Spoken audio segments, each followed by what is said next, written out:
Thumbnail দেখে ঠিকই ভেবেছে, আমি এখন কাসার দেবী মন্দিরের কথাই বলছি।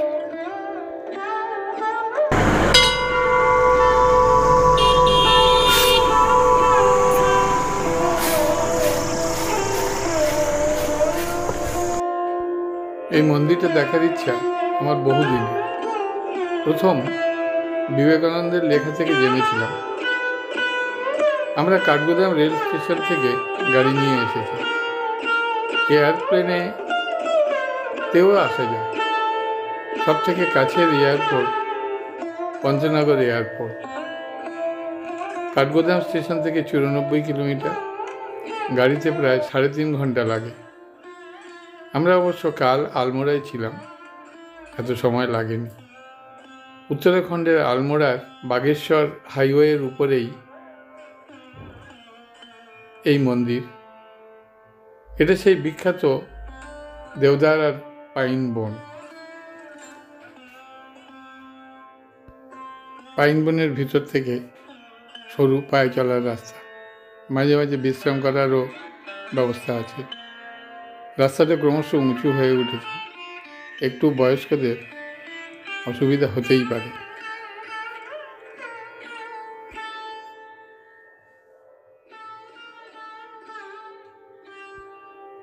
এখানে আকাশ মাটিতে কানাকানি, প্রকৃতি অকৃপণ ধারায় তার সৌন্দর্য সুধা ঢেলে দিয়েছে। ভক্তদের আনাগোনা আছে, আমরা এগিয়ে চলেছি। কোনো কোনো ভক্ত আবার মন্দির দেখে ফিরে আসছেন, আমাদের সাথে পথে দেখা হয়ে যাচ্ছে।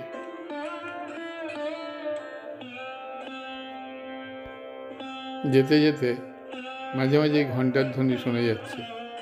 মন্দিরের ঘন্টা ভক্তরা বাজাচ্ছে।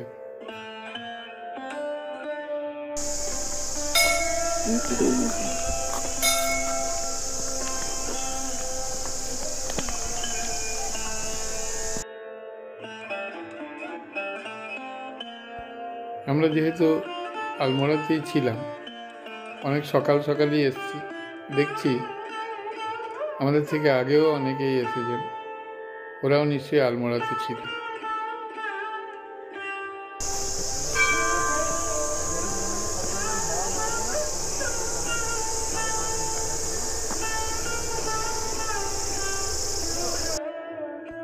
সামনের রাস্তাটুকু এগিয়ে ডান দিকে মোড় নিলেই মন্দির।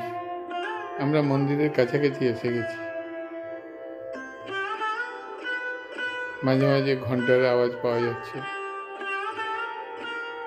তাতেই বুঝতে পারছি আমরা আর বেশিক্ষণ কষ্ট করে উপরে উঠব না। আমরা এখন মন্দিরের কাছাকাছি এসে যাচ্ছি, মাকে দর্শন করার সময় হয়ে আসছে।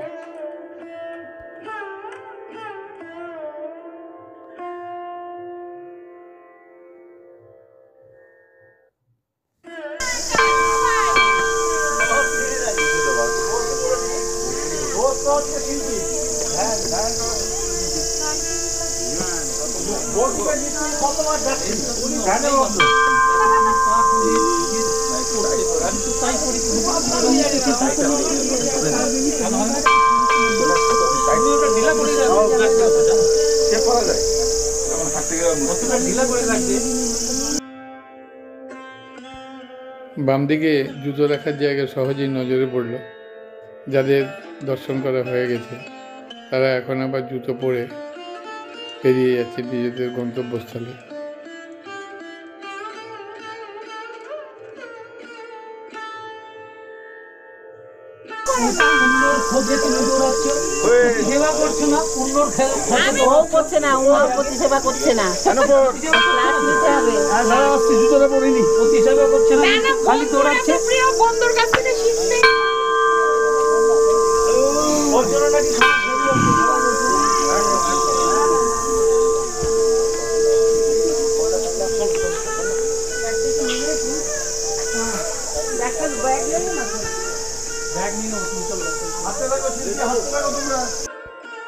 আমরা উপরে উঠে পড়েছি। সমুদ্রপৃষ্ঠ থেকে ৮,৬০০ ফুট উঁচু মন্দির, একদম পাহাড়ের উপরে। এটা কাঁসাই পাহাড় বলে। খ্রিস্টীয় 2য় শতাব্দীতে তৈরি হয়েছিল এই মন্দির। মনে করা হয় এটা পৃথিবীর ভ্যান এলেন বেল্টে অবস্থিত। ইউকের স্টোনহেঞ্জ এবং পেরুর মাচু পিচুর মতো এই অঞ্চলে একটা মহাজাগতিক শক্তি আছে। দেবীর মন্দিরে প্রবেশ করে ফটো তোলার চেষ্টা করছি, দেখি ফটো তোলা যায় কিনা। শুনেছি নিষিদ্ধ আছে, যাই হোক দেখা যাক। একজন ধ্যান করছেন বসে বসে, এ ব্যাপারে পরে বলবো। আমি একটু ক্যামেরা নিয়ে ভিতরে যাওয়ার চেষ্টা করতেই একজন বললেন, না, এখানে ক্যামেরা অ্যালাউড না।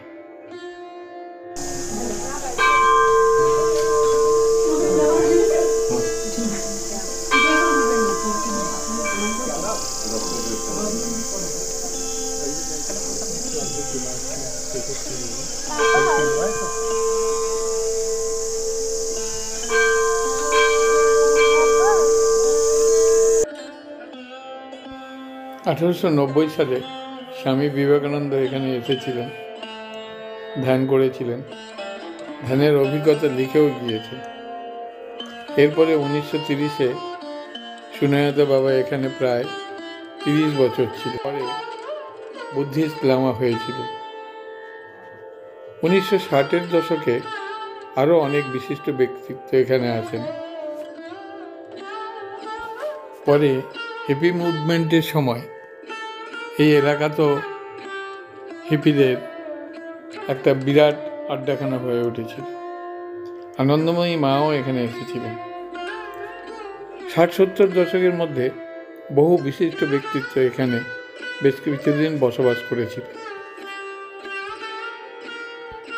আমরা কাসার দেবী মন্দির দর্শন করে আরও উপরে উঠে আসলাম। উপরে শিব মন্দির আছে।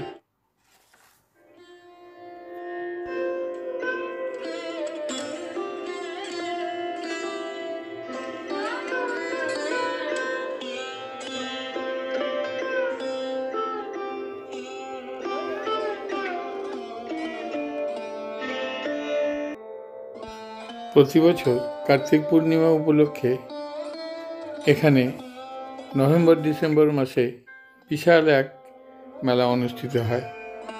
কাসার দেবী মেলা সবাই বলে।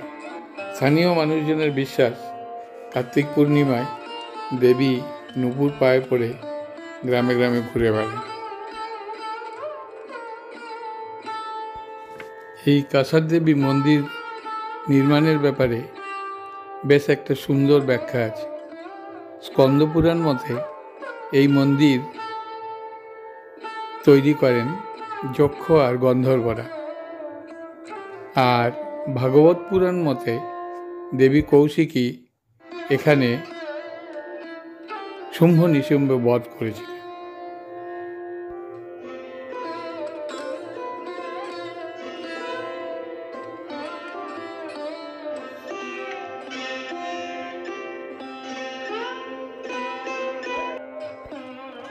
এই জায়গার ভৌগোলিক মাহাত্ম্যের কারণে এখানে দুটো গোষ্ঠী পুজো করেন।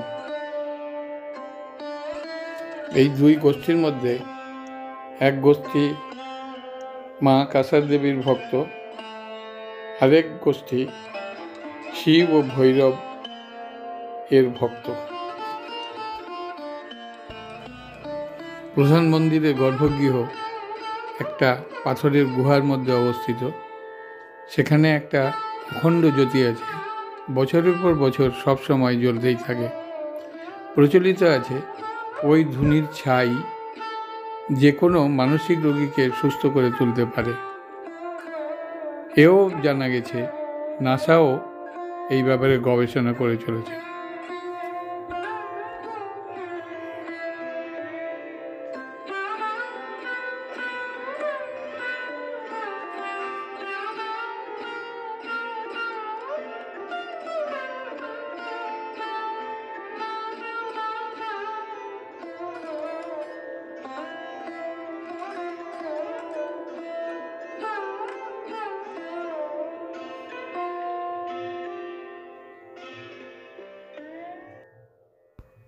শিব মন্দির চত্বর ছাড়িয়ে আর একটু নিচের দিকে নেমে গেলে সেখানে এক শিবের মূর্তি আছে।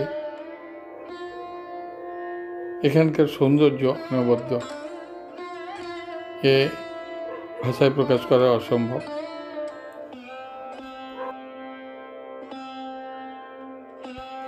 আকাশ পরিষ্কার থাকলে পাহাড়ের চূড়া আর হিমালয়ের মনোরম দৃশ্য ভোলা যাবে না কখনো।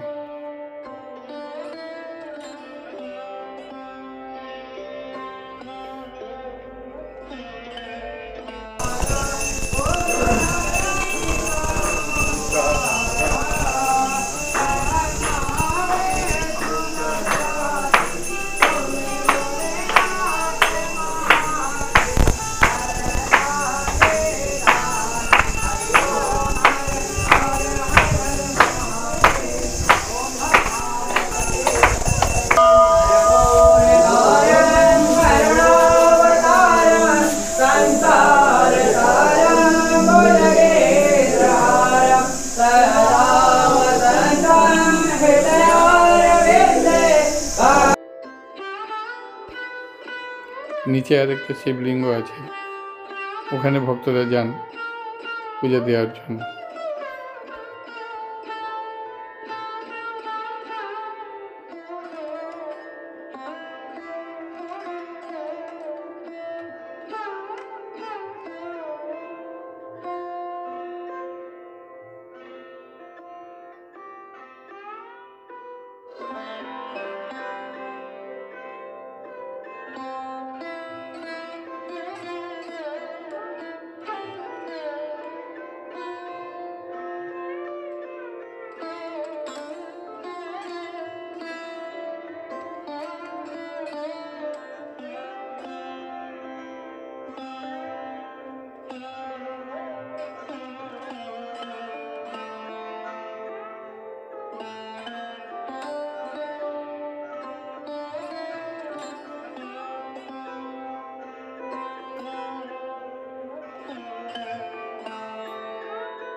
শিব মন্দির দর্শন করে আমরা আবার নিচে কাছার দেবী মন্দিরে চলে এলাম।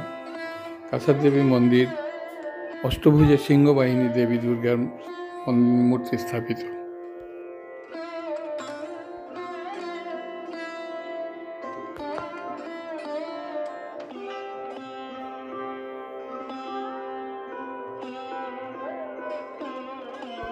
এই সেই স্থান যেখানে বিবেকানন্দ এসে ধ্যান করেছিলেন এবং তিনি স্বতন্ত্র অনুভূতি উপলব্ধি করেছিলেন। সেই উপলব্ধি তিনি লিখে গিয়েছেন, আগেই জানিয়েছেন। আমরাও চেষ্টা করলাম একটুখানি এখানে বসে থেকে কিছু স্বতন্ত্র অনুভূতি লাভ করতে পারি কিনা।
কিছুক্ষণ থাকার পরে ওখান থেকে আবার আমরা চলে এলাম।